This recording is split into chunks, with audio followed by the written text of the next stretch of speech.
सवितुर्वरेण्यं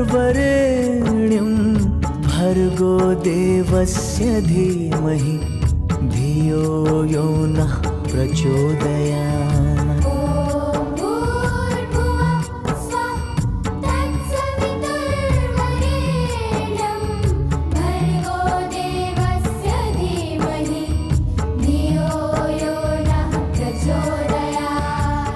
देवतुल्य भाइयों, मार्ग शक्ति, आज स्वाध्याय चिंतन का हमारा 173 का क्रमांक है, जो लगभग 6 माह को पूर्ण होने जाना है आगे चल के।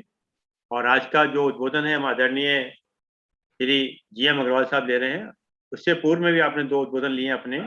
और आज का जो आपका विषय है वो है श्री रुद्रम, परिचय, महत्व एवं प्रथम अनुवाद के रूप में मंत्रों की व्याख्या, जो आगे कई भागों में चलेगा। आज उसका प्रथम भाग चल रहा है। और हम आदरणीय अरविंद श्रीवास्तव साहब से, जो मेंबर ट्रिब्यूनल रिटायर्ड हैं, उनसे निवेदन करते हैं कि 2 शब्द आदरणीय श्री GM अग्रवाल साहब, जो मेंबर ट्रिब्यूनल रिटायर्ड हैं, उनके विषय में कहें। आदरणीय अरविंद श्रीवास्तव साहब।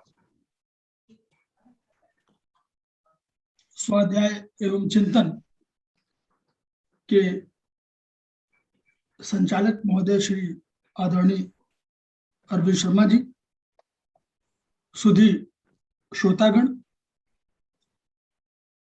और हमारे आज के विशिष्ट अतिथि श्री GM अग्रवाल साहब, मैं ये बताने जा रहा हूं कि आज की इस चिंतन सभा में हमारे सामने GM अग्रवाल साहब जो व्यक्तित्व के रूप में हैं, वो विचार प्रवाह की एक विशिष्ट धारा के रूप में उपस्थित हुए हैं। उनका चिंतन विषय है श्री रुद्रम, परिचय, महत्व और प्रथम अनुवाद के मंत्रों की व्याख्या। उनका स्वागत है, क्योंकि ऐसे व्यक्तित्व जो उन्होंने, मैं आगे व्यक्तित्व का वर्णन करूंगा कि उनके व्यक्तित्व और कृतित्व की बानगी देखिए कि वो उत्तर प्रदेश के एक शहर से, इटावा से जन्म हुआ उनका, और उन्होंने भौतिक विज्ञान से MA किया और MSc किया। और MSc करने के पश्चात वो सेल्स टैक्स, उस समय का सेल्स टैक्स था, जो आज का वाणिज्य कर विभाग हुआ और GST हो गया आज की डेट में, उसमें वो वरिष्ठतम पद जो था मेंबर ट्रिब्यूनल, वहां के रूप में रहे।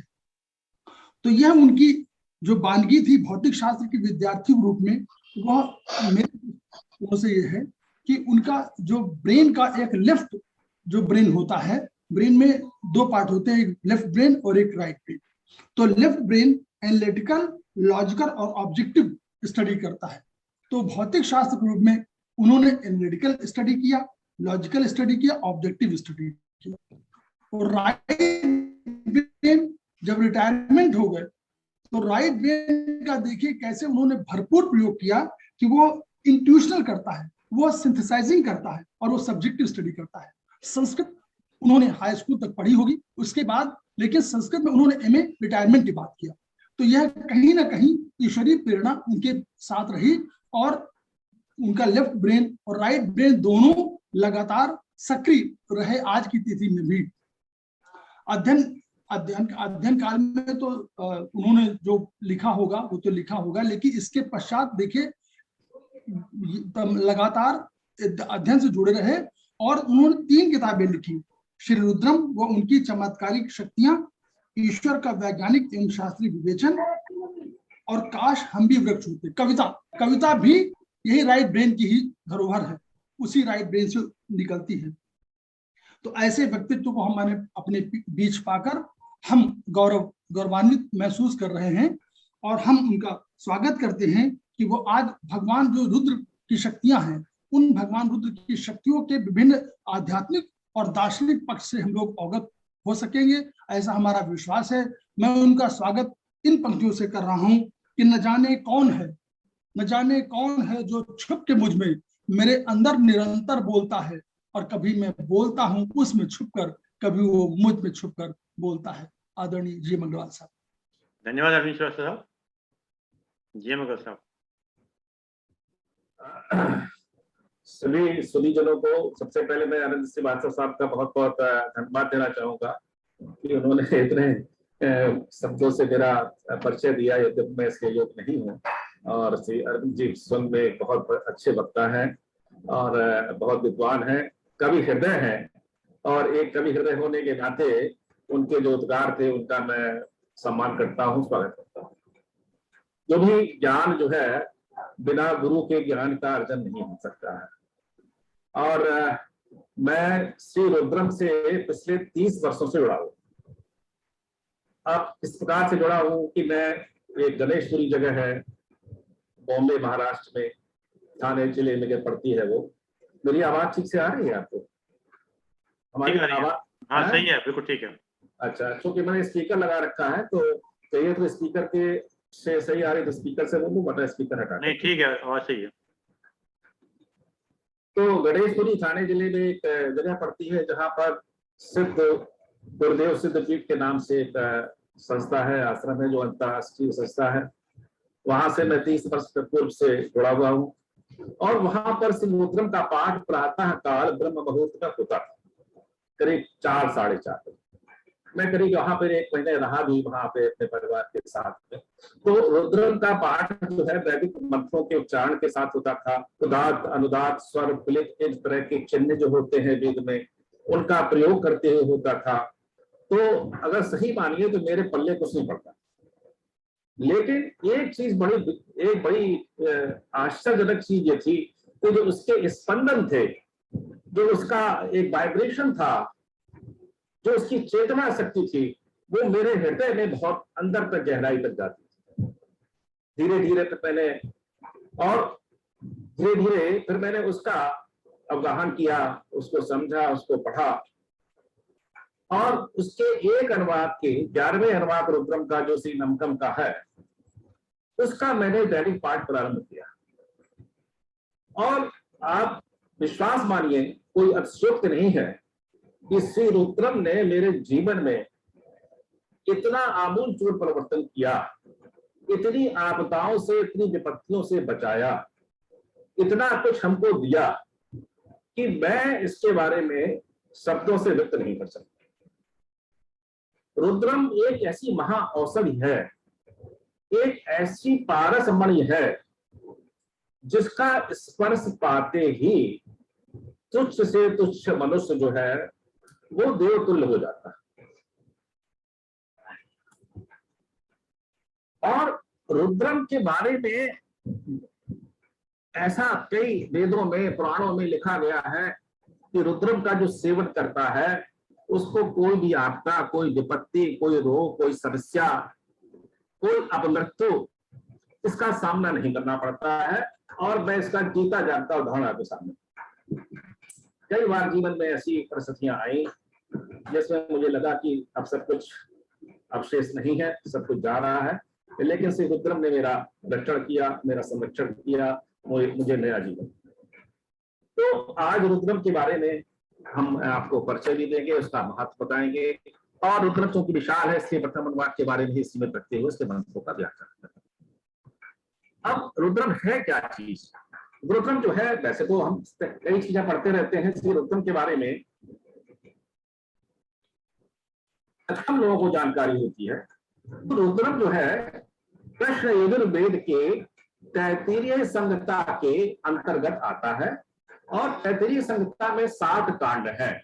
60 कांड के इसके मध्य में जो चतुर्थ कांड है उसके अंतर्गत ये रुद्रम का पाठ आता है। और इन कांडों में प्रपाठक, जैसे सब चैप्टर्स कहते हैं, इसमें जो 5वां प्रपाठक है उसमें नमकम, नमा नमा शब्द बार बार में आता है, इसलिए उसको नमकम बोला जाता है, नमक भी बोलते हैं। और 7वां जो प्रपाठक है उसको चमकम बोलते हैं। चमकम इसलिए बोलते हैं कि उसमें चमे चमे शब्द आता है, चमे मतलब और मुझे।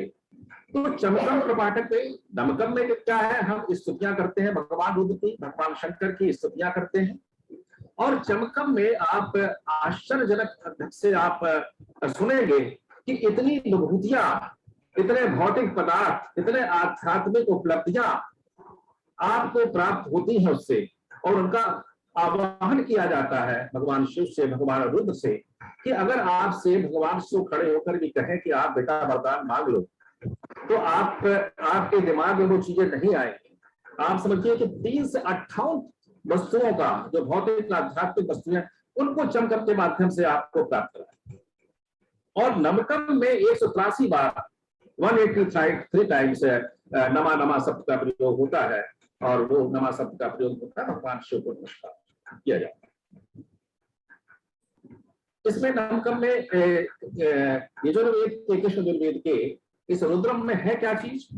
इसमें ईश्वर के विराट रूप का वर्णन किया गया है और यह बताया गया है कि भगवान की सत्ता जो है, उसकी चेतन शक्ति जो है, छोटे से छोटे वस्तु में, बड़े से बड़ी चीज में, तुच्छ से सूक्ष्म व्यक्ति में, और जो क्षणभंगुर है वो भी, और जो शाश्वत है वो भी, उस सभी चीजों में भगवान रुद्र ही है और उसके सिवा कुछ भी नहीं। आपने देखा होगा कि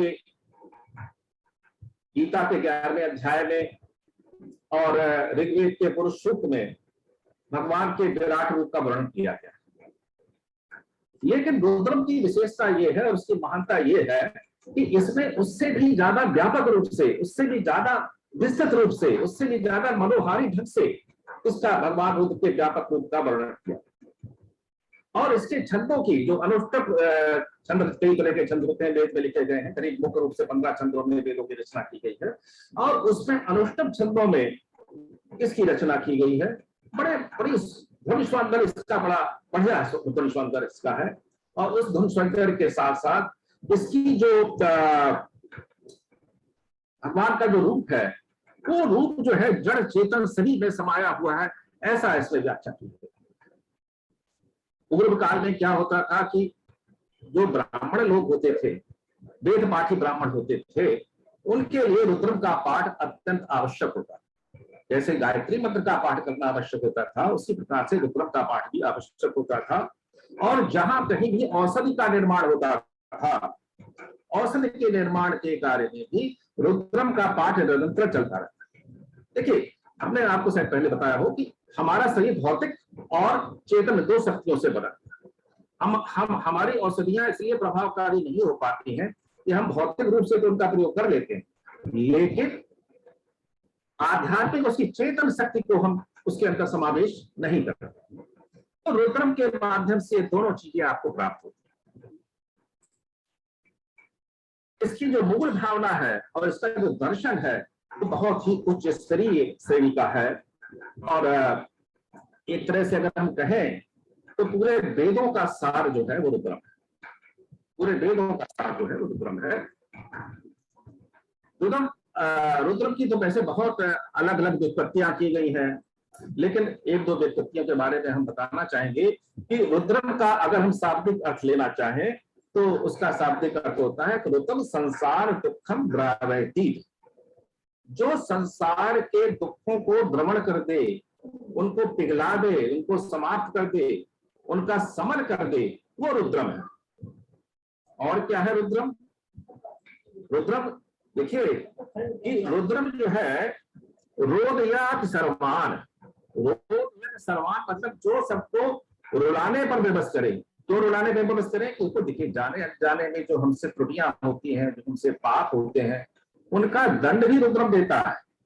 वो दंड का विधान भी करता है और आपकी रक्षा का विधान भी करता है। दोनों शक्तियां उसके अंतर्गत है। और देखिए, जो दंड का विधान करता है वही सबसे अच्छा ज्यादा आपका रक्षा कर सकता है। तो इस प्रकार से जो रुद्रम जो है आपसे घोर से घोर आपका पास भौतिक आपके पास प्रॉब्लम हो, संताप हो, मानसिक हो, दैविक हो, कष्ट है, अभाव है, रोग है, पीड़ा है, सत्य बाधा है, अपमृत्यु है, गरीबी है, पाप है और कोई भी समस्या है, उस सबका समाधान, सबका जो है निदान जो है आपको रुद्रम में प्राप्त। ऐसे ऐसे चमत्कारी मंत्र है जो मैंने पुस्तक लिखी है, उसमें 133 प्रकार की समस्याओं, रोगों और उद्भूतों के संबंध में मैंने मंत्र दिए हैं विशेष रूप से। लेकिन रुद्रम का हर शब्द एक मंत्र है। रुद्रम का हर एक जो है वो कहना चाहिए मंत्र जो है अपने में महान औषधि है। और आपने देखा होगा शिव पंचाक्षरी मंत्र ओम नमः शिवाय। तो ओम नमः शिवाय रुद्रम का ये महाप्राण है, इसके हृदय में स्थित है। ये जो ओम नमः शिवाय मंत्र जो हम लोग जपते हैं, ये रुद्रम से ही आया है, रुद्रम से ही लिया गया।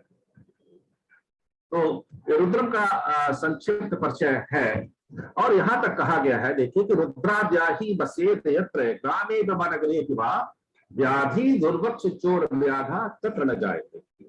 रुद्र का पाठ करने वाला अगर एक भी रुद्र का पाठ करने वाला किसी गांव में, किसी शहर में बसता है, तो वहां पर कोई व्याधि, कोई दुर्भक्षी, कोई चोर व्याधा वहां पर नहीं। तो ये इसका महत्व है जो मैं आपसे कहना चाहता हूं।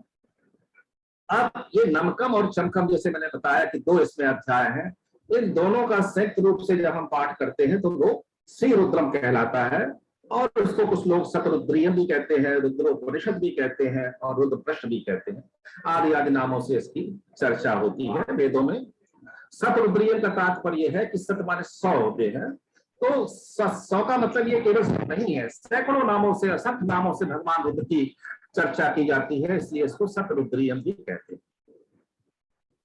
एक चीज और मैं बताना चाहूंगा कि जब हम रुद्रम का पाठ करते हैं तो हमारे शरीर की आणविक संरचना में परिवर्तन शुरू हो जाता है। हमारे शरीर के जो मॉलिक्यूल्स हैं जो इधर उधर भाग रहे हैं, वो व्यवस्थित होने लगते हैं, क्रियाशील होने लगते हैं, उनमें चेतन शक्ति का प्रभाव शुरू हो जाता है। और आप देखेंगे कि लोगों की अनुकूलता, अप्रत्याशित सहायता, ये आपको प्राप्त होने लगती है। आपको पता नहीं चलेगा कि आपको कहां से सहायता प्राप्त होगी। आपके बिगड़े हुए काम बनने लगेंगे, आप ताज्जुब करेंगे भाई ये कैसे हो गया। ये रुद्रम का बहुत बड़ा चमत्कारिक महत्व बताने जा रहा हूं आपको, और ये स्वयं में अपनाया हुआ है, स्वयं सिद्ध है ये बात। कोई शास्त्रों का पढ़ा हुआ तो है, शास्त्रों में तो लिखा हुआ है ही, लेकिन मेरा अनुभूत किया हुआ है। तो रुद्रम तो जैसे आपने पढ़ा होगा 33 करोड़ देवताओं के अंतर्गत 11 रुद्र का वर्णन किया गया है, लेकिन रुद्र असंख्य है और रुद्र केवल एक ही है। उनकी असंख्य विभूतियां जो है तो पूरे संसार में व्याप्त है, जो आपको दंड भी देती हैं, आपके कर्मों के अनुसार आपको फल भी देती हैं, और आपके ऊपर कृपा जब कृपाशील हो जाती है तो वो आपको असंख्य जो है आपको प्राप्तियां भी कराती है। और रुद्रम जो है उनका उग्र रूप है, जो वही रुद्रम जब आपसे प्रसन्न हो जाता है तो शिव रूप में परिणित हो जाता है, कल्याणकारी रूप में परिवर्तित हो जाता है, और आपका कल्याण ही कल्याण जीवन में होने लगता है।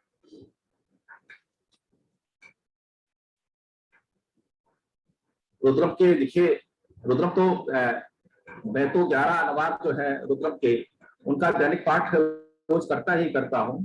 और लेकिन आपके पास समय नहीं है, आपको कठिन लगता है, तो आप एक मंत्र का भी पाठ कर लेंगे तो भी बहुत है कल्याणकारी। यहां तक लिखा है इसमें, आप समझिए कि अगर आप नमः ही करते हैं, नमः शिवाय ही करते हैं, और नमः शिवाय भी नहीं कर पाते हैं तो नमः ही करते हैं, तो भी आप समझिए कि रुद्र का पूरा आपको लाभ प्राप्त हो रहा है।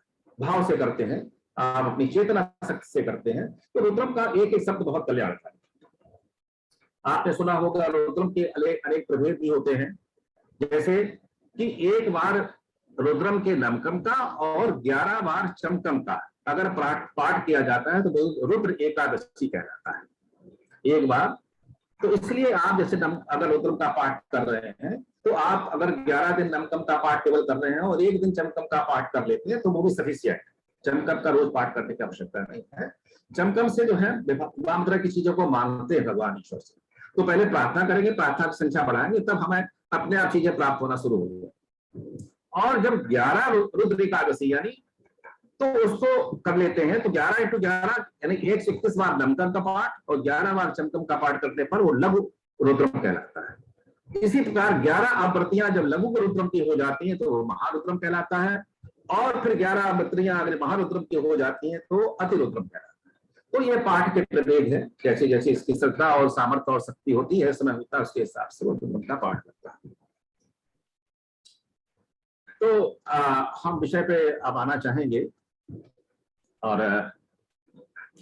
सबसे पहले विषय में आने से पहले मैं गणेश 15 से प्रारंभ करूंगा कि ओम गणानां गणपतिगुं हवामहे कविं कवीनां उपम श्रवस्तमं ज्येष्ठराजं ब्रह्मणां ब्रह्मणस्पत आनः शृण्वन्नोतिभिः साधनम्। गणेश की वंदना से हम करें। नमस्ते रुद्र मन्यो उतो शिवे नमः, नमस्ते अस्धर्मिणे बाहुभ्यामृत तेल। बहुत कठिन नहीं है, बहुत आसानी से एक एक शब्द का अर्थ मैं समझाऊंगा धीरे धीरे, आपको पूरा समझ में आएगा। नमस्ते रुद्र मन्यो उतो शिवे नमः। मन्यो कहते हैं क्रोध को, तो भगवान के क्रोध को, देखिए रुद्र का जो है रौद्र रूप है, क्रोधी रूप है, वो आपको दंड देने के लिए तत्पर है। वो ऐसा देखता है कि आपने जो भी दुष्कर्म किए हैं, जो भी पाप कर्म किए हैं जाने अनजाने में, उन सबका दंड का विधान लिए हुए उनकी जो तमाम असंख्य रुद्र जो भगवान के हैं, वो आपको दंड देने के लिए उद्यत है।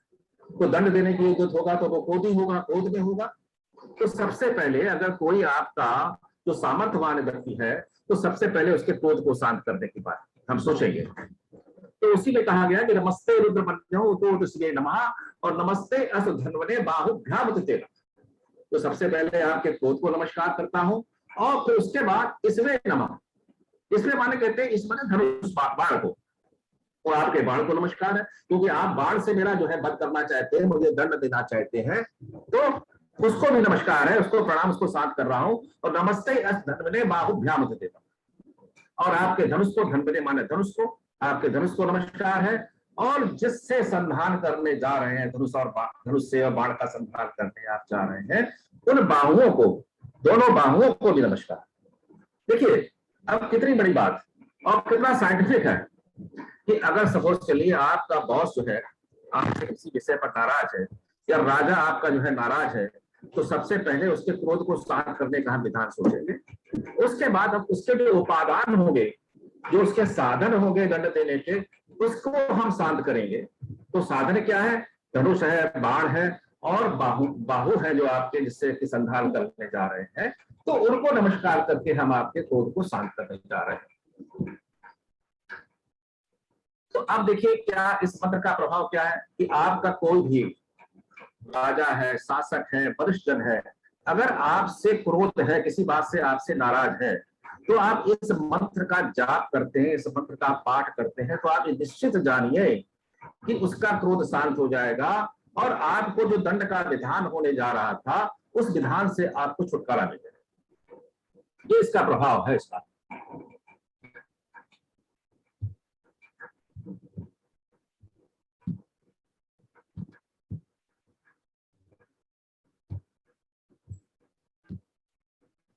दूसरा मंत्र देखिए आपके स्क्रीन पे आ रहा होगा, याता है इशु शिवतमा शिवम बहुते धनु शिवा सर्वत्या ये तपया नो रुद्रमण्या। अब देखिए आपने श्लोक को शांत कर दिया, फिर क्या कह रहे हैं? याता है इशु शिवतमा, शिव कहते हैं कल्याणकारी को, और शिवतमा और ज्यादा कल्याण के रूप, शिवतमा मतलब जो है सुपरलेटिव डिग्री हो गई। तो आपका जो धनुष है, देखिए पहले तो धनुष आपका जो संधान करने जा रहा था, जो आपको दंड देने जा रहा था, अब जो है आप कह रहा है ये धनुष जो आपका जो है, ये जो बाण है, ईश्वर ने बाण, तो ये बाण है जो है आपका, ये सबसे शुभ हो जाए, शिवतम हो जाए हमारे लिए, और शिवम बहु ते धनु, और आपका धनुष जो है ये भी शिव कल्याणकारी हो जाए, हम हमारा कल्याण करने वाला हो जाए। और फिर क्या? शिवा सरभ्या, शिव और सरभ्या जिसमें थोड़ी, जिसमें बाण रखा जाता है, ये भी कल्याणकारी हो जाए, मंगलकारी हो जाए, हमारे अनुकूलता प्राप्त कर ले, हमारे अनुकूल हो जाए और हमको वरदान देने वाला हो जाए। और शिवा सरभ्या या तब तयो नो रुद्र बिड़या, बिड़या कहते हैं सुख प्रदान करने वाला। और ये जितनी भी चीजें हैं, जितने भी साधन है, आपका धनुष है, बाण है और कुरीर है, ये सभी हमारे लिए कल्याणकारी हो जाए और हमको सुख प्रदान करने वाले हो जाए। अब देखिए वहां तो जहां पे आपको दंड मिलने जा रहा था, और दंड के जो विधान थे, दंड के जो उपादान थे, उन्हीं उपादानों से आपका कल्याण होने जा रहा। जब आपने शिव की प्रार्थना की, तो दूसरा मंत्र जो है आपको तत्काल जो है क्या करने जा रहे हैं? वही साधन, वही उपादान आपको जो है वो आपके लिए कल्याणकारी मंगलकारी होने जा रहे हैं। अब इस मंत्र का जो है क्या प्रभाव है कि अकाल और प्राकृतिक आपदा कोई पड़ जाए, अकाल पड़ जाए, कोई अन्य प्राकृतिक आपदा पड़ जाए, तो ये मंत्र बड़ा प्रभावकारी है। जो इस रुद्रम के कई भाष्य, भट्ट भास्कर के, सायण के और फिर तमाम जो भाष्य लिखे गए हैं, उसमें इसका विस्तृत वर्णन किया गया। वो संक्षेप में हम उसको जाएंगे नहीं क्योंकि बहुत समय लग जाएगा। या किसी नुकीले धारदार हथियार से अचानक दुर्घटना हो जाए, चोट लग जाए, आपके पास कोई साधन नहीं है, तो ये मंत्र आपको औषधि के रूप में कार्य करेगा। ईशु शिवतमा शिवम बभू ते धनु शिवा सर्वदा ये तपया नो रुद्र बिड़या।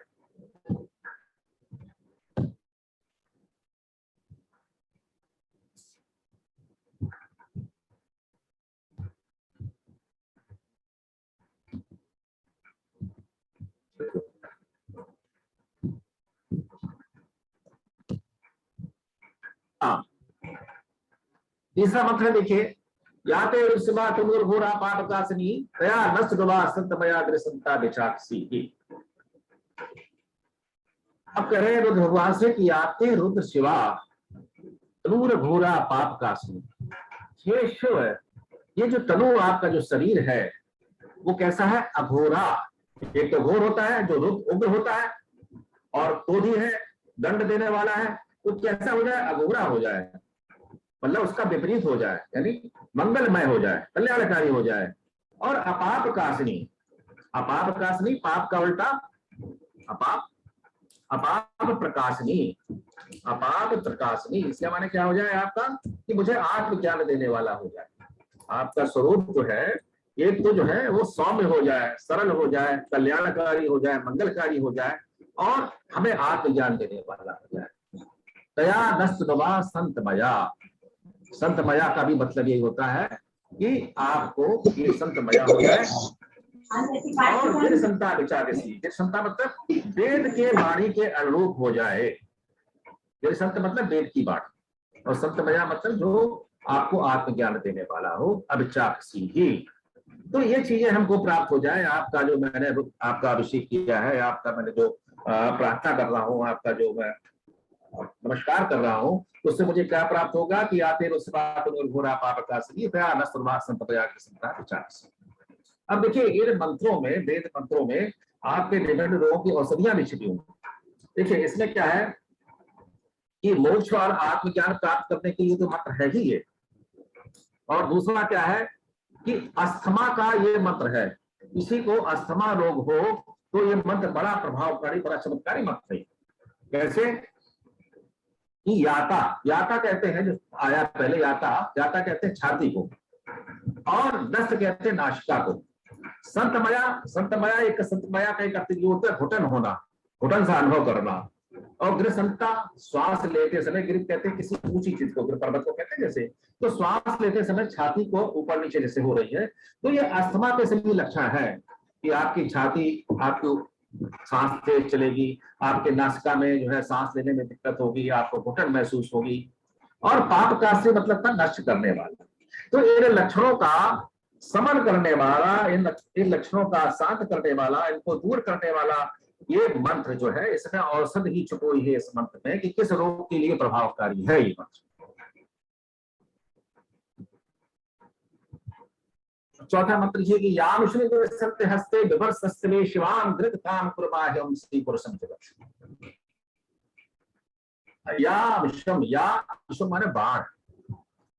दृशंत, दृशंत परमेश्वर को भी कहते हैं, भगवान रुद्र का नाम भी दृशंत है। हस्ते विभर्स अस्ते, हाथ में, हस्ते माने हाथ में, विभर्ष माने पकड़े हुए हैं, और किससे पकड़े हुए हैं? अस्ते, फेंकने के लिए। भगवान जो शिव है, रुद्र है, रौद्र रूप है भगवान का, तो वो अपने हाथ में बाण पकड़े हुए हैं और आपको दंड देने के लिए फेंकने वाले हैं, फेंकने के लिए उद्यत है, तैयार है बिल्कुल।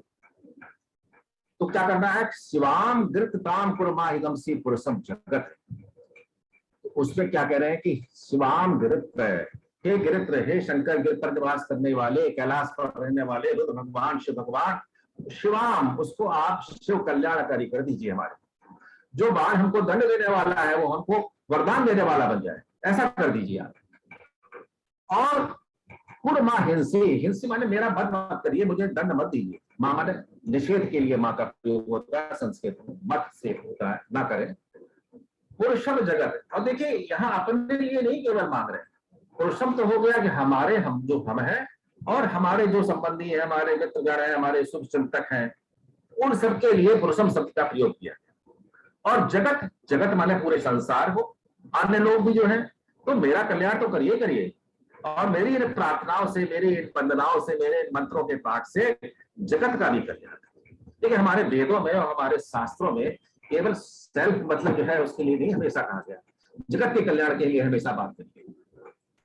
अब इस मंत्र का प्रभाव क्या है? इसमें पाप कर्मों के दंड से बचने के लिए इस मंत्र का, अगर कोई पाप किया है, किसी ने कुछ नहीं भी किया, जाने जाने गलतियां होती रहती, उसके लिए है प्रभावशाली। और ये बवासीर का बड़ा प्रभावकारी मंत्र है। देखिए ये जो व्याख्या मैं बता रहा हूँ आपको, ये मेरी अपनी रिसर्च और तमाम शास्त्रों के अध्ययन के आधार पर जो है मैंने किया हुआ है, ये आपको हर जगह नहीं मिलेगी। आप इसमें एक लंबा जो है वो रिसर्च वर्क भी हमारा इन्वॉल्व है इसमें, उसके आधार पर निकाला हुआ है ये। अब देखिए कैसे है, विमर्श अर्थ जैसे समझते हो, विमर्श में अर्थ शब्द जो जुड़ा हुआ है, अर्थ कहते हैं बवासीर को, और गिरसंत कहते हैं, अब बवासीर का इसमें जो है इलाज दिया होगा। गिरसंत कहते हैं वन हल्दी, हल्दी 2-3 तरह की होती है, वन हल्दी होती है, और हींग कहते हैं हींग को, कुरमा कहते हैं नींबू को। तो बवासीर के उपचार में वन हल्दी, हींग और नींबू का पेस्ट बना करके हंसते हाथ से को लगाने के लिए बात की है, तो आपकी चेतन शक्ति जो है हाथ के माध्यम से वो भी उसका प्रवेश हो जाए उसमें, तो हंसते विमर्श। तो इस तरह से अगर बवासीर है, अर्श है आपको, तो उसके मंत्रों का, इस मंत्र के माध्यम से उसका भी उपचार इसमें छुपा हुआ है। अगला मंत्र है स्वेन वृक्षापा विरसाक्षा वदामसी यथा नासर विजगत यक्षम गम सुमना असर।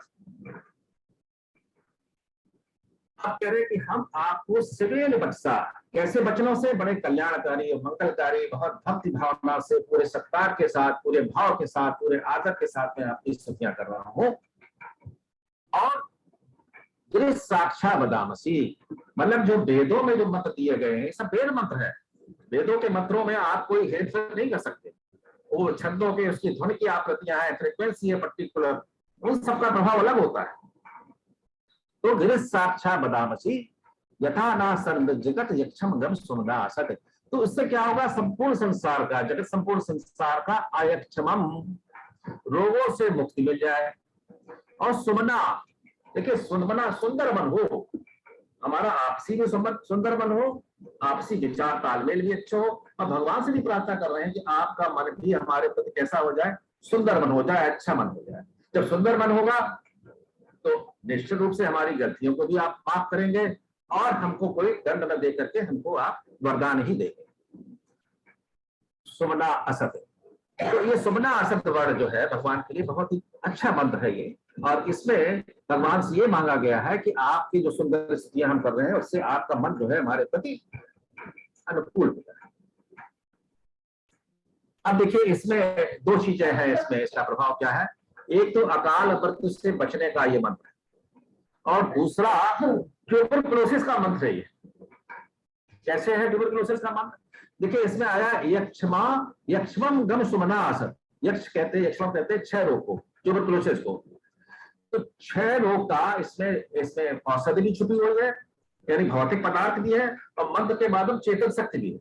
भौतिकता और चेतन शक्ति दोनों का जब समन्वय हो जाता है तो वो चीज प्रभावकारी हो जाती है। कैसे, बादाम असी, बादाम कहते हैं, बादाम को आलमंड आप जानते हैं, बादाम या बादाम का तेल ले लिया, और बादाम का एक अर्थ होता है खाजर या कट्ठा, जो हम लोग खाने में कट्ठा चूना इस्तेमाल करते हैं पान को, और सुमना कहते हैं नीम के पत्ते को, और आछा कहते हैं उसके ऊपर के छाल को। तो नीम के पत्ते की छाल, बादाम और कट्ठा, इन सब का आप बना करके, पीस करके दवा बना करके, ये आपका दवा जो है आपके क्षय रोग में ट्यूबरकुलोसिस पे अत्यंत प्रभावकारी होती है। अगला मंत्र, प्रथमो देवो वशक अहि सर्वान जम्यन सर्वाशया तो भान्या। बड़ा अच्छा मंत्र है, बहुत ही जबरदस्त मंत्र है। अर्धमोचक अधिवक्ता, अर्धमोचक कहते हैं जो आपके पक्ष में बोलने वाला, और अधिवक्ता को जानते हैं हमारे इसके जो ऑर्गेनाइजर है वो अधिवक्ता है, बहुत लोग अधिवक्ता जुड़े हुए हैं। अधिवक्ता एक वकील होता है जो आपके क्लाइंट के पैरवी करे, आपने गलती भी करी है, आपने कुछ त्रुटियां भी करी है, तब भी वो आपके केस को ऐसे रिप्रेजेंट करे कि आपका जो है केस लगे कि बिल्कुल सही है। अब प्रथमा देवो वशक, देखिए भगवान रुद्र कैसे हैं, आपके पक्ष में बोलने वाले हैं। जब आप इन स्थितियों से उनकी वंदना करते हैं तो वो आपके पक्ष में खड़े हो जाते हैं, भले ही आपने कितनी गलतियां की, और आपके अधिवक्ता बन जाते हैं। और भी कोई देवी देवता होंगे तो उनको भी वो अगर दंड देने जा रहे होंगे, तो अगर रुद्र का आप आश्रय लेते हैं तो वो आपके वकील हो। वकील कैसे, प्रथमो देवो वशक है, सबसे बड़े वकील है वो, अटॉर्नी जनरल समझिए आप उनको। और प्रथमो देवो वशक, वशक कहते हैं जो औषधि का जानने वाला हो, डॉक्टर हो, वैद्य हो। और प्रथमो देवो, वो देवों के भी प्रथम डॉक्टर, तो आपके रोगों को भी दूर करेंगे, आपकी त्रुटियों का भी आपका वो पक्ष रखेंगे, उसका आपके पक्ष में रखेंगे, आपकी पैरवी करेंगे, और आपकी सभी बीमारियों का उपचार करेंगे। और दूसरी लाइन में क्या लिखा गया है, अहि सर्वान जम्यन सर्वास्याद धान्या।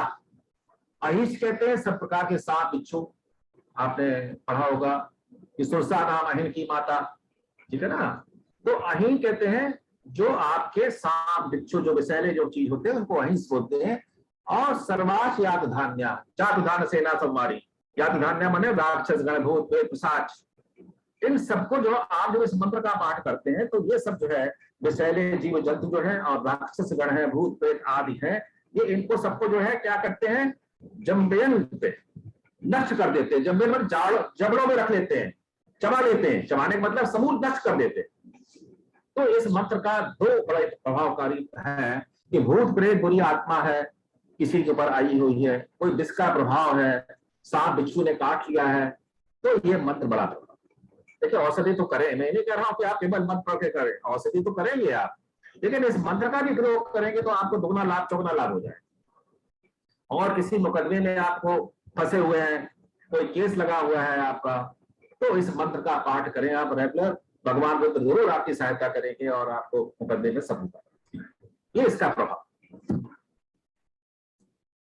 अगला मंत्र है असौयस्ताम्रो वर्णाउद्भू सुमंगला हे चेमागम रुद्रावतो दिसुसता सहत सो देशागम एड़ी बहे। ये देखिए इसमें भगवान रुद्र को उसके रूप में सूर्य के रूप में दिखाया गया है। हम गायत्री मंत्र में सूर्य की उपासना करते हैं, उगते हुए सूरज को देखते हैं, तो यहाँ पर जो है भगवान रुद्र को सूर्य के रूप में इसमें दर्शाया गया है। और सूर्य देखिए अलग अलग रंगों में होता है। सबसे पहले जो होता है ताम्रो, सबसे पहले लाल रंग का होता है, तांबे के रंग का होता है, फिर अरुणा, फिर थोड़ा सा और जब समय बीतता है तो थोड़ा कम लाल रंग का हो जाता है, और उत आगे सुमंगला, फिर कैसा हो जाता है, थोड़ा सा बबरू हो जाता है। बबरू मतलब कुछ समय बाद सुनहरे रंग का हो जाता है, और सुमंगला। तो ये सूर्य भगवान जो विभिन्न विभिन्न रंगों में हमारे सामने प्रकट हो रहे हैं वो हमारे लिए मंगलकारी हो। और एक चेमाम ये समस्त विभिन्न दिशाओं में जो तमाम असंख्य रुद्रगण घूम रहे हैं। देखिए रुद्र की शक्तियां असंख्य है। आपने देखा होगा कभी जाके ठोकर खा के गिर पड़े, या कभी कोई बीमारी हो गई, कभी कुछ हो गया, तो ये सब कर्मों के दंड विधान है जो रुद्र के असंख्य गण आपको विभिन्न विभिन्न माध्यमों से आपको पहुंचा रहे, और सबका सामान्य सबका उपचार इन मंत्रों में दिया गया। हेड कहते हैं क्रोध को, अब ये नहीं है मतलब उसको शांत करते हैं। हम आपकी जो स्तुतियां कर रहे हैं उनसे आप जो विभिन्न रुद्रगण हैं और उनको शांत कर दें। और जो सूर्य के रूप में, सूर्य क्या करता है, आपको प्रकाश भी देता है और ऊष्मा भी देता है, आपको शक्ति भी देता है, ऊर्जा भी देता है। तो आपको ज्ञान का प्रकाश भी मिल रहा है और आपको शक्ति का संचय भी आप कर रहे हैं। तो ऐसे रुद्र भगवान के गुण हैं। अब इनका जो है देखिए प्रयोग क्या है कि जब कोई अनावृष्टि हो जाए, देखिए सूर्य के बिना अगर सूर्य नहीं ठीक से चमक रहा है तो आप समझिए सूखा पड़ जाएगा। जल का संचय बादलों में होगा ही नहीं, और जब जल नहीं, बादल नहीं बनेंगे तो आपकी अनावृष्टि हो जाएगी। तो अगर वर्षा नहीं हो रही है, अनावृष्टि हो रही है, तो ये मंत्र जो है बड़ा प्रभावकारी मंत्र है आपका। और कई लोगों की औषधि भी इसमें छिपी हुई है, एक नहीं कई लोगों की, जैसे कुष्ठ है, कोढ़ हो जाए, गंजापन है और पथरी रोग हो जाए, उनके तीनों के इसमें जो है ये मंत्र है, तीनों रोगों। कैसे, ये देखिए इसमें मंत्र में क्या लिखा, बब्बरू कहते हैं गंजेपन, और अरुण कहते हैं लाल धब्बे वाली जो कुष्ठ रोग हो जाता है, इसमें धब्बे धब्बे चकत्ते जैसे पड़ जाते हैं, लेप्रोसी हो जाती है। और अस्म कहते हैं पेशाब के रास्ते में पथरी को अस्म बोलते हैं। तो ये तीन रोगों का इसमें जो है गोपनीय तरीके से मंत्रों का इसमें बीमारी का नाम दिया गया है, बब्बरू, अरुण और अस। तो इनका क्या है उपचार, क्या लिखा हुआ है इसमें, असौ, असौ कहते हैं अयस को, लोहे को, लोहे की भस्म, ताम्रो तांबे की भस्म, और बब्रू माने स्वर्ण की भस्म। ये तीन भस्में जो है, और हेड कहते हैं हरण को, और मंगल कहते हैं हल्दी को। संस्कृत का शब्द है, आप कभी देख लें अमर कोश में जो है इनका अर्थ मिल जाएगा आपको, संस्कृत के अमर कोश में मिल जाएगा। तो इन सबका आप जो है दवा बना करके इन तीनों रोगों में ये बड़ा लाभकारी जो है ये दवा। असौ यो अभिसर्पत नील त्रिवो विलोहिता उतैनम गोपादृशत अद्रशत उदाहार्या उतैनम विश्वभूतानि सदष्टो मणियातदः। मैं थोड़ा जल्दी करूंगा क्योंकि थोड़ा समय हो रहा है। तो ये सूर्य मंडल के बारे में कह रहे हैं कि ये जो सूर्य जो है, सूर्य के रूप में जो भगवान रुद्र है, ये क्या कर रहे हैं, आकाश में अवसर्पति विचरण कर रहे हैं। और नीला ग्रीवा बिल होता है, इनके क्या दो रंग है। नीला ग्रीवा क्यों है, नीला रंग क्यों है, जब भगवान ने कालकूट किसका सेवन किया था तो उनकी गर्दन जो है वो नीले रंग की हो गई थी, तो वो नील ग्रीवा कहलाते हैं। बिलहोता कहते हैं लाल रंग, बाकी शरीर होता लाल रंग का है।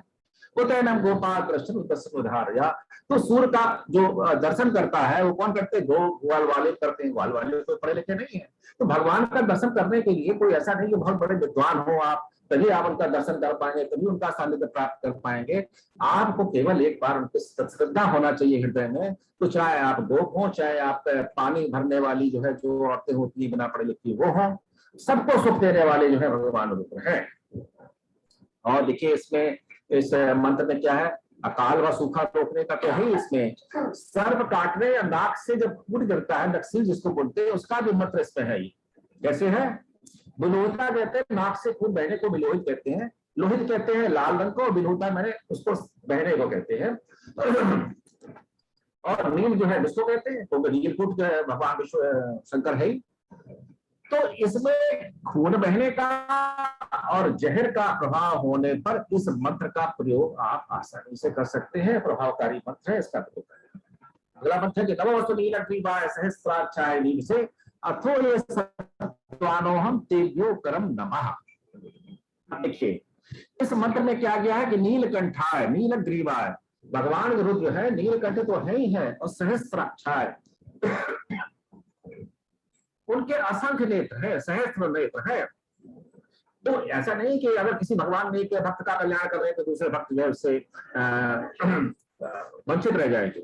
वो तो उनके असंख्य नेत्र है, असंख्य नेत्रों से भगवान विष्णु भगवान शंकर जो है आपका कल्याण करने के लिए उद्यत है। और दूसरे कहते हैं आपका मन चाहा फल देने वाले। अथो ये सत्वानोहम तेभ्यो करम नमः। तो ऐसे भगवान रुद्र को हम नमस्कार कर रहे हैं, प्रणाम कर रहे हैं, स्तुति कर रहे हैं। और कहे अथो ये सत्वानो, हम सत्वानो कहते हैं, सत्य कहते हैं, सत्वान कहते हैं सेवक गणों को, उनके सेवक गणों को भी नमस्कार कर रहे हैं। देखिए इस मंत्र में एक बहुत बड़ा एक संदेश छिपा हुआ है कि केवल भगवान ही नहीं, भगवान के जो सेवक हैं, भगवान के जो भक्त हैं, उनकी भी हमें सेवा करना चाहिए, उनका भी सत्कार करना चाहिए। और जैसे कोई बड़ा जो है साहब है, कोई बड़ा अधिकारी है, तो सबसे पहले हम जो है उसको पूछते, जो बाहर सेवक खड़ा रहता है कि भैया भगवान साहब का मूड कैसा है, तब अंदर जाए हम। तो इसमें एक बहुत बड़ी एक प्रैक्टिकल चीज छिपी हुई है कि केवल जो है आप ये ना सोचे कि हमारी किसी से जान पहचान है तो हम नीचे वाले लोगों को उनको तिरस्कृत कर दें, उनका जो है अपमान कर दें, उनकी उपेक्षा कर दें। तो सत्वानो हम यहाँ पे इस पद पे कहा गया है कि हम सेवक गणों को भी नमस्कार करते हैं, जो भगवान शिव के, भगवान बुद्ध के जो सेवक गण हैं उनको भी नमस्कार करते हैं। ये मंत्र जो है अगर किसी को पुत्र कामना है, पुत्र की कामना है, तो उसके लिए मंत्र बहुत ही प्रभावकारी है। इसमें भट्टवास साहब ने इसका पूरा अपना एक विधान दिया है अपने कि किससे कैसे इस मंत्र का पुरस्कार वगैरह करना चाहिए। तो अगला मंत्र है कि प्रमंच धनोस्तम विभोरात्मन यो ज्ञान यास्ते हस्ते सभा पराता भगवो बक। प्रमंच कहते हैं खोलने को, मुंच कहते हैं बांधने को, प्रमंच माने खोलने को। प्रमंच धनवनस्तम, आप अपने धनुष की दोनों तरफ की डोरियों को खोल दीजिए। देखिए क्यों खोलने के लिए कह रहा है, अभी भी जो भक्त है, अभी जो साधक है उसको डर है। देखिए रुद्र जो है, अभी रुद्र जो है शिव नहीं बने, अभी रुद्र है। रुद्र जब शिव बन जाते हैं तब तो कल्याणकारी मनोहारी रूप हो जाता है। अभी तो रुद्र जो है रौद्र है, गुस्से में है, और कभी भी किसी भी समय दंड देने के लिए आपको तत्पर हो सकते हैं। तो कह रहा है कि जो आपका दंड देने का जो उपादान साधन है, जो धनुष है, उसके दोनों तरफ की डोरियां खोल दी। जब डोरियां खोल देंगे तो क्या होगा, आप संधान बाढ़ का संधान नहीं कर पाएंगे।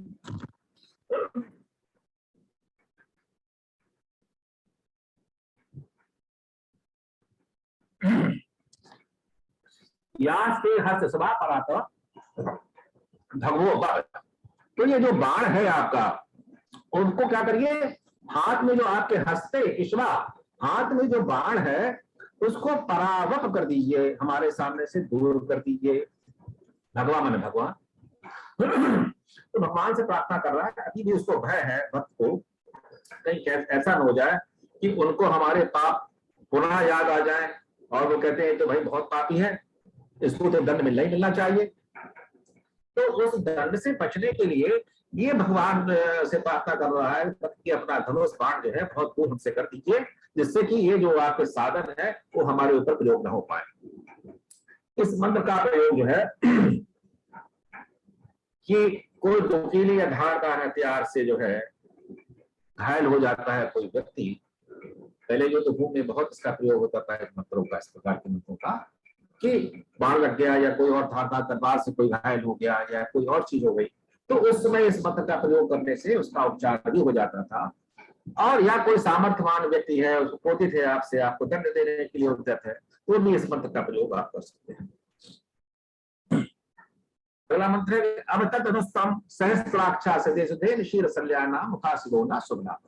उसी क्रम में ये आगे वाले मंत्र कहते हैं कि अब तक मैंने धनुष की डोरी जो आप खोल करके और सहस्त्राक्षास आपके जो असंख्य नेत्र हैं, सैकड़ों सते सुधे, सैकड़ों अनेकों जो तर्कस जिसमें देखिए ऐसा है कि एक तर्कस जिसमें बाण रखे जाते हैं, वो कह रहा है कि ऐसा नहीं कि भगवान के जो तर्कस है उसमें एक ही तर्कस उनके पास, उनके सैकड़ों तर्कस है और वो अग्रस्त रहते हैं।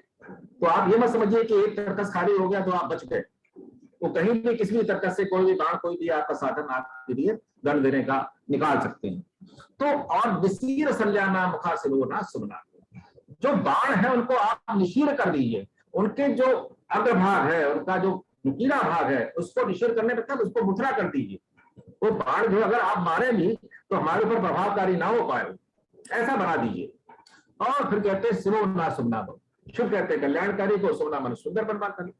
तो हे भगवान, हे ईश्वर, हे रुद्र भगवान, आप हमारे लिए कल्याणकारी हो जाइए और अच्छे मन वाले हो जाइए, तो छोड़ दीजिए, हमारे ऊपर जो है वो दया करिए, कृपा करिए। देखिए इसमें एक और रोग का उपचार छिपा हुआ है। दांतों में कैविटी हो जाती है, अभी डेंटिस्ट का एक इन्होंने रखा था, वो डेंटिस्ट के पास जाइए, उसके साथ इस मंत्र का भी पाठ करिए, दांतों का आपको जल्दी लाभ मिलेगा। अब तक कहते हैं दांतों में छिद्र या कोई दबा हुआ भाग होता है, उसको अब तक कहते हैं। और मुखा सेंधा नमक को कहते हैं, और सिवा कहते हैं हरड़ को। और धनु संस्कृत में आपने पढ़ा होगा कि भिलावा सुना है आप लोगों ने, भल्लातक भी बोलते हैं, भिलावा बोलते हैं। ये तीन चीजें जो हरड़, सेंधा नमक और भिलावा, इनका जो है आप पेस्ट बना करके, इनको रोप बना करके और दांतों में अगर आप लगाएंगे, केविटी में भरेंगे आप, तो केविटी में काफी लाभकारी होता है। ये इस मंत्र में छिपा हुआ जो है रहस्य है इसके अंदर। विजयम धनु कपर्दनो विशल्लो बाणवागमत रेशम देशवावरसान संगते।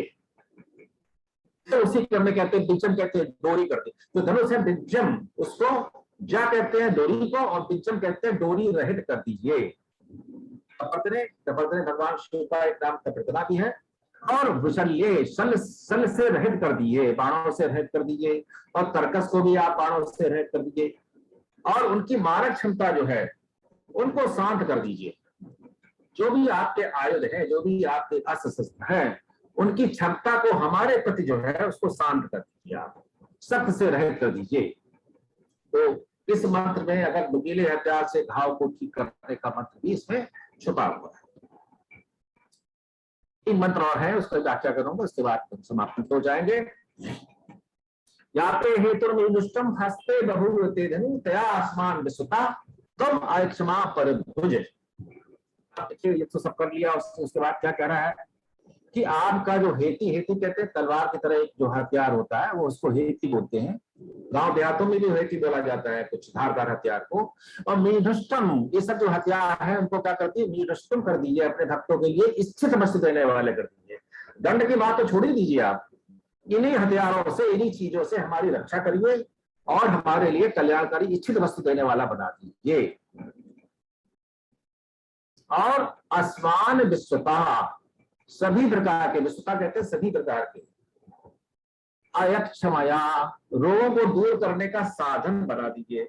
जो आपके धनुष बाण तलवार हेती वगैरह जो है, इनको जो है हमारे रोगों को, हमारे दोषों को काटने के लिए इनका प्रयोग करिए आप। हमारी जो कमियां हैं, हमारे जो बुराइयां हैं, जो हमारी अशुद्धियां हैं, उनको शुद्ध करने के लिए इनका प्रयोग करिए आप। अब देखिए इसमें क्या है कि जैसे आपने कहावत पढ़ी होगी कि इसमें मीढुष्टम कहते हैं पेशाब को, मूत्र को मीढुम कहते हैं, और हेतर कहते हैं घाव को, और उष्ट कहते हैं गर्भ को। कि अगर देखिए पहले क्या होता था कि कोई औषध नहीं है आपके पास में, तो इसमें एक बहुत एक सिंपल सा देहाती एक नुस्खा छिपा हुआ है इस मंत्र में, कि अगर कोई धारदार हथियार से आपका कट गया है आपका, तो आपको पेशाब गर्म करके अगर उस पर डालेंगे तो आपको तात्कालिक रूप से उसका उपचार मिल जाएगा। इस मंत्र में इसका हथियार से कटने का एक देसी नुस्खा भी इसमें छुपा हुआ है। कि नमस्ते अस्ताधाय नाथनाय तस्वे उभाभ्याम तते नमो बाहुभ्याम तद्धे। इस पूरे अनुवाद में, पहले अनुवाद में भगवान रुद्र के जो रौद्र रूप है, जो क्रोधी रूप है, उसको शांत करने का, उसको कल्याणकारी बनाने के मंत्र दिए गए हैं। उसके साथ साथ तमाम तरह की औषधियां भी इसमें छिपी हुई हैं। इस मंत्र में क्या कह रहे हैं कि आयुधाय अस्त्र को कैसे कर दिए, अनाथताय, जो भी आपके साधन हैं उनको विश्राम की अवस्था में कर दीजिए। जैसे हम युद्ध में जाते हैं तो अपना सब तरकस तीर तलवार सब सज्जा होकर जाते हैं, उनको आप टांग दीजिए, कहीं विश्राम की अवस्था में कर दीजिए, उनको आप प्रयोग करने की अवस्था में मत रखिए। अनाथताय कर दीजिए, जिससे कि उससे क्षति किसी को ना पहुंचे हमारे। और उभाभ्याम ते नमो बाहुभ्याम तब धन्य, तुम्हारे दोनों बाहुओं को और धनुष को सभी को मैं नमस्कार करता हूं, और अपने इन आयुधों को, इनको अस्त्रों को आप विश्राम अवस्था में कर दीजिए, जिससे कि हमारी कोई क्षति न हो, हमारा कल्याण ही कल्याण। ये मंत्र देखिए जो है, कोई मान लीजिए आपको मारने के लिए उद्यत है, तलवार उठाने खड़े हुए हैं, या आपको राइफल से गोली चलाने वाला है आपके ऊपर, ये मंत्र जो है अगर आपको याद है, आप इस मंत्र का ध्यान करते हैं, तो उसका जो अस्त्र है, उसका जो शस्त्र है, वो स्तंभित हो जाएगा, वो कहीं का कहीं चला जाएगा, आपके ऊपर निशाना नहीं लग पाए। कभी कभी आपने देखा होगा कि बहुत किसी को मारा गया तो उसको अचानक कहां से आ गया, कहीं ऊपर से निकल गया, कहीं बाएं से निकल गया, कहीं बाएं से निकल गया। तो ये जो मंत्र है, ये बड़ा चमत्कारी मंत्र है कि नमस्ते अस्ताधाय नाथताय तस्वे उभाभ्याम तते नमो बाहुभ्याम तद्धे। तो अस्त्र को स्तंभित करने का ये महान मंत्र है। ये अंतिम मंत्र है इस अनुवाद का, 15वां मंत्र है कि परते धन्वनो हेतिरस्मान् प्रक्तो विश्वता अतो इस दुस्तारो अस्मिन् निदेहितम्। कोई बार बार बात कह रहे हैं कि ये धनुष को हमसे दूर रखिए, परिव्रक्तो, हमसे दूर रखिए, और हमारे विश्वता वाले सभी ये जो आपके तर्कस है, तुड़ीर है, सब है, इनको क्या करिए, अस्मिन् निदेहितम्, हमारे शत्रुओं की तरफ इनका मुख कर दीजिए, हमारी ओर से हटा करके हमारे शत्रुओं की तरफ कर दीजिए। शत्रुओं की तरफ से करने से क्या होगा, ये उनकी तरफ चले जाएंगे, हमारी तरफ नहीं जाएंगे। तो ये जो है 15 मंत्र जो है, इसमें हमने तो पूरे जो है आपके पूरे अनुवाद का मंत्रों का एक मैंने सार दे दिया है इसमें। अगर कोई चाहे तो मैं इसको शेयर कर दूंगा। और इसके बाद ये प्रथम अनुवाद समाप्त होता है, शांति मंत्र के साथ मैं अपना उद्बोधन समाप्त करूंगा। ओम द्यौ शांति अंतरिक्षं शांति पृथिवी शांतिरापः शांतिरौषधयः शांति वनस्पतयः शांति विश्वे देवाः शांति ब्रह्म शांति सर्वं शांति शांतिरेव शांति श्यामा शांतिरेधि। ओम शांति शांति शांति सर्वारिष्टासु शांतिर्भवतु। चलिए साहब, बहुत बहुत धन्यवाद आदरणीय जी एम अग्रवाल साहब, आपने बहुत सुंदर उसके तरीके से हमको समझाया। हम आपका हृदय से आभार प्रकट करते हैं। और अब हम आदरणीय अरविंद श्रीवास्तव साहब से निवेदन करते हैं कि वो 2 शब्द आदरणीय जी एम अग्रवाल साहब के लिए करें। आदरणीय अरविंद श्रीवास्तव साहब। आदरणीय जी एम अग्रवाल साहब ने आज अपने मंत्रों की शक्ति से, मंत्रों की व्याख्या से हमको परिचित कराया। उन्होंने नमकम और चमकम 2 शब्दों की, लघु रुद्रम और महारुद्रम अतिरुद्रम के जो मंत्र थे उसमें उन्होंने उनका भाव व्यक्त किया। नमकम का अर्थ तो था सेल्फ की समाप्ति, यानी जब तक सेल्फ आपका समाप्त नहीं होगा तब तक आप किसी परमेश्वर की शरण में नहीं जा सकते। और इसीलिए गीता में कहा गया कि सर्वधर्मान परित्यज्य मामेकम शरणम व्रज अहम त्वाम सर्व पापेभ्यो मोक्ष इच्छामि मा शुचः।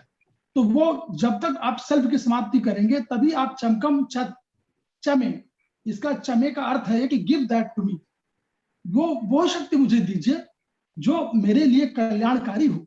और केवल मेरे लिए कल्याणकारी न हो, वह मेरे लिए कल्याणकारी हो और जनमानस के लिए भी कल्याणकारी हो, जन जन के लिए कल्याणकारी हो, हितकारी हो। तो 33 संहिता का उन्होंने उल्लेख किया, ईश्वर के विराट रूप के वर्णन का भी उन्होंने किया और कहा कि सब जीवों में उनकी सत्ता है, चाहे वो आपकी चैतन्य है चाहे अचैतन्य, वो दोनों में उनकी, चेतन और अचेतन दोनों में उनकी सत्ता कहा। और सब बताया कि भगवान रुद्र ही सब देवताओं में श्रेष्ठ है, मुख्य वही है। अब रुद्र के रूप में उनके 11 कुलों का भी वर्णन है और वो अज एक पाद भी है, वही अनिर्बंध भी है, वही विरूपाक्ष है, वही तुष्टा है, वही वीरभद्र है, वही भैरव है, वही हर महेश्वर है, वही त्र्यंबक है, वही सावित्र कपाली है, वही शंभु है, वही सर्व पिनाकी है और वही आशुतोष भी किसी रूप में उनका भी नाम है। कहा रुद्र जहां संहार करता है वहां आशुतोष तत्काल प्रसन्न होने वाले हैं। इसीलिए जो भक्ति का वर्णन किया, जो मंत्रों का वर्णन किया, उन मंत्रों में दो भावनाएं हैं।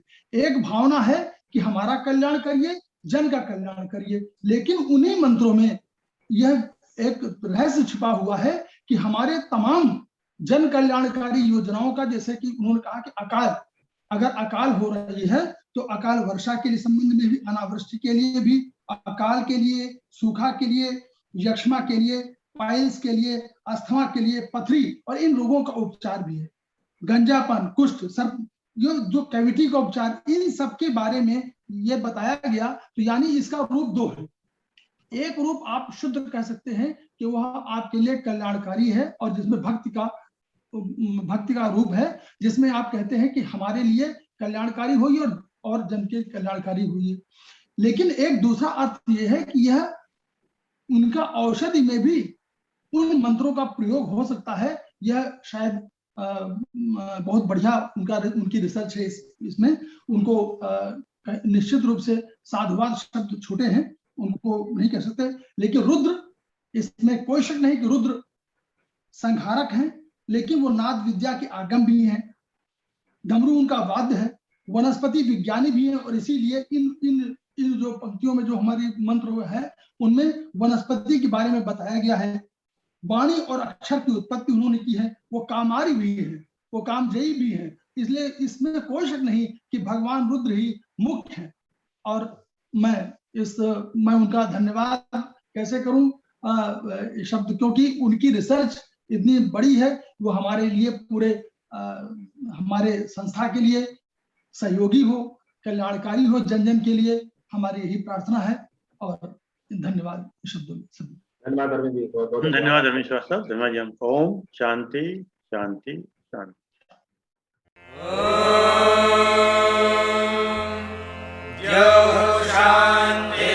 शान्तिरन्तरिक्षं शान्तिः, पृथिवी शान्तिरापः शान्तिरोषधयः शान्तिः, वनस्पतयः शान्तिर्विश्वे देवाः शान्तिर्ब्रह्म शान्तिः, सर्वं शान्तिः शान्तिः।